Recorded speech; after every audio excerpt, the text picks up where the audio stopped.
তারা আমাকে প্রমোচন নিয়ে গেছে। যখন প্রতিটা মসজিদ থেকে যখন আওয়াজ আসলো যে সাধু বাড়ির বিয়ে হয়েছে, সেখানে হাজার হাজার মানুষ নেমে কয়েকশো 60 জন নিহত হয়েছে, প্রায় 100-এর অধিক তারা গুলিবিদ্ধ হয়েছে। সেই দিন আশরাফুল নিজাম আমাকে ছেড়ে দান নাই। লক্ষ্মীপুর 24 বিশ্ব জুড়ে লক্ষ্মীপুর। তারা আমাকে প্রমোচন নিয়ে গেছে। যখন প্রতিটা মসজিদ থেকে যখন আওয়াজ আসলো যে সাধু বাড়ির বিয়ে হয়েছে, সেখানে হাজার হাজার মানুষ নেমে কয়েকশো 60 জন নিহত হয়েছে, প্রায় 100-এর অধিক তারা গুলিবিদ্ধ হয়েছে।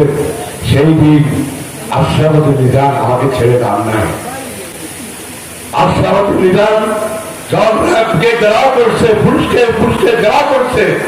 আশরাফুল নিজাম ঢাকা বসে পুলিশের সাথে নেগোসিয়েশন করেছে, সাহেব সাধু সাহেবকে ছেড়ে দেন, আমার সমস্ত কর্মী, আপনার কোনো সমস্যা হবে না। এই যে নেগোসিয়েট করে আমাকে মুক্ত করছেন, নইলে ভাই দেব আমাকে হাসপাতাল থেকে নিয়ে যেতে পারত।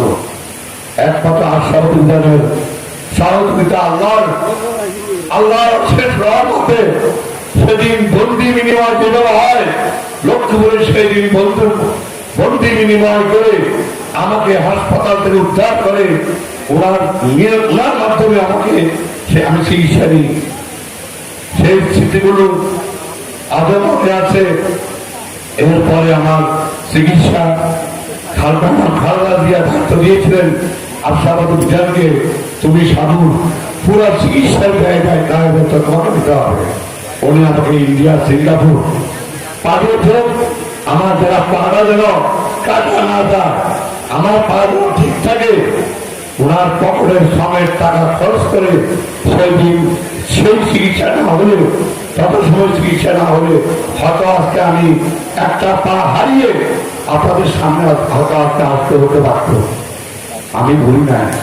তাহলে আরেকটা জিনিস আমার মনে আছে, লক্ষ্মীপুর রাজ করে দাবি দেয় না, আগাম দাবনের জন্য উনি হাইকোর্টে গিয়েছে। আগাম দাবনের জন্য, মানুষের জন্য, আপনাদের জন্য যারা মামলা পড়েছেন তাদের দাবির জন্য উনি হাইকোর্টে গিয়েছে।